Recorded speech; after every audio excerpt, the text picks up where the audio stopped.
4 years you were there, the music part, how did that come back though? Were you playing your trumpet again? Did you start, or were you still No, no, I dancing? was no, I started dancing again. I formed this dance group. We opened up for all the bands and stuff that would come from the lower 48, all the Pointer Sisters, Wow. Atlantic Rhythm Section, NXS, whatever it was, they would call us to open up. We'd be the beginning talent. It was really Oh cool. yeah, yeah, yeah. And then rap started happening. And so then I got into concert promotions. I brought Run DMC to Alaska when they had It's Like That, Yeah, and that's yeah. the way it is, right? So I brought them there. And Leor Cohen, who ended up being the president and co-owner of Def Def Jam Jam. Records at the Yeah. time, was their road manager. Oh And goodness. that's how I met Leor. And so I started doing, and then I started rapping. So then I left Alaska to come down to the lower 48 to start my rap career. And Frost was the name of our group. Get it, Alaska Frost. Yeah, Frosty. Okay. So it didn't go well. We put a record out. It went wood. Not even Double. playing. It went double. It went double wood. Would have been a hit if it would have been good. Yeah. So so it went wood on us. Um, and then we did it with an independent label, and I said, maybe I should do my own independent label. Daryl Thompson was a friend of mine from Alaska. His brother had this group, and these guys that were trying to form a group, and that's how we formed Timex Social Club, and I ended up producing Rumors, and that's how it all started. Oh yeah. Okay. I kind of jumped so quickly there, but had you stopped with your trumpet? Had you stopped playing? I had And stopped with my trumpet in high school. okay. So I played trumpet from the 10th grade to the 12th grade, from Okay. 9th grade to the 12th grade. Then I quit. Okay.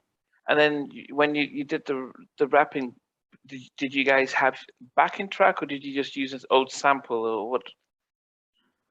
Well, so I was promoting concerts in Alaska, and so I brought Confunction to Alaska. Mm. Wow. And Michael Cooper was the leader of Confunction. He and I struck up a friendship, and we came back to California and did a demo with him, Wow. and he produced it. Now, in those early days, I mean, that's you've seen Run DMC, Confunction, and the groups. Did you try to learn? Did you spend time to learn? We always hear about Michael Jackson learning how the record industry works and the studios and everything, or were you just, as the promoter, having friendships, but just keeping it the business side? Well, back then, musicians were musicians and business guys were business guys. So musicians didn't really talk business. They only made music. Wow. So I learned the music business when because Confunction had a management team. That management team ended up being our management team. And then that management team took us to this independent label. And then when it didn't go well, I went back to that same management team and said, hey, I want to start a label. And then they cursed me out and told me I couldn't start a label because that's not how it works.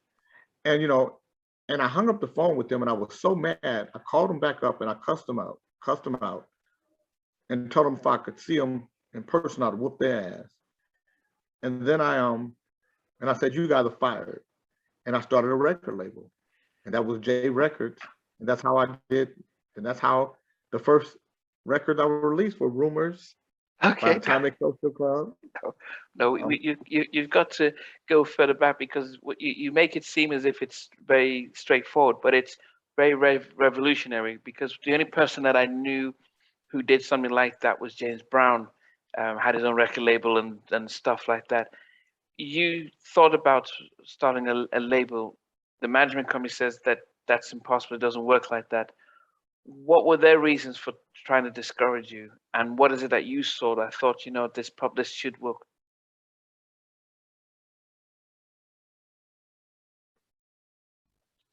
Well, I think managers always want to control artists. Back then, at least. Maybe now it's a little different, but back in that day, the manager was the manager, the artist was the artist.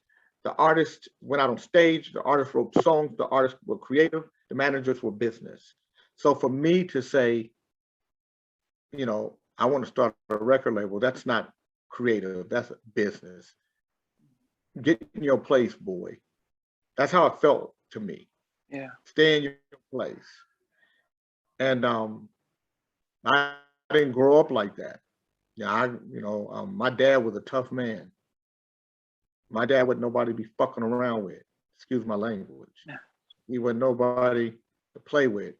And my dad, if you wanted to fight me, if my dad caught wind that you wanted to fight me, my dad would knock on your door and tell your daddy that your son want to fight my son. My son is right here on this grass. Bring your son out here.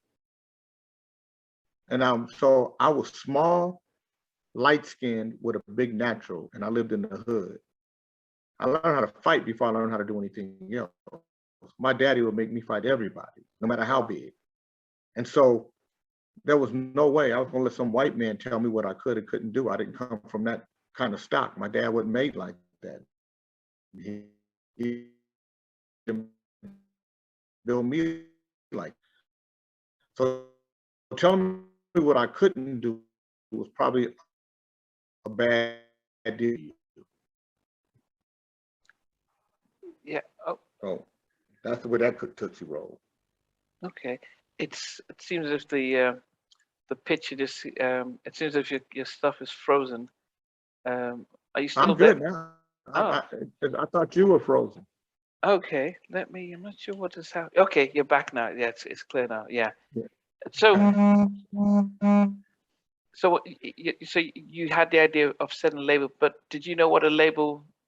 What about I the didn't know nothing. I didn't know nothing.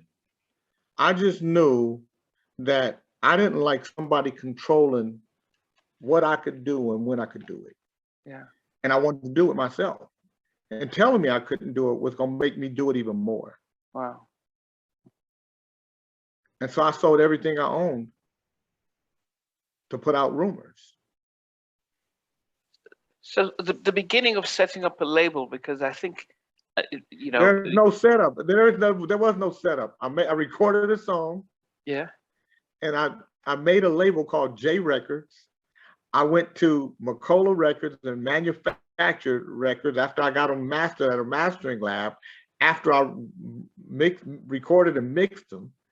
And that's how my record label started. There was no formal anything. It was just all on a shoestring, all off the top of my head, and just doing it, not knowing how to do it, not knowing if it was going to work. Yeah. And sometimes, if I did today, knowing what I know today, I wouldn't have done it like that. Oh. Knowing what I know today, I would have been better planned. But that's why sometimes knowing things is too much. Mm. Sometimes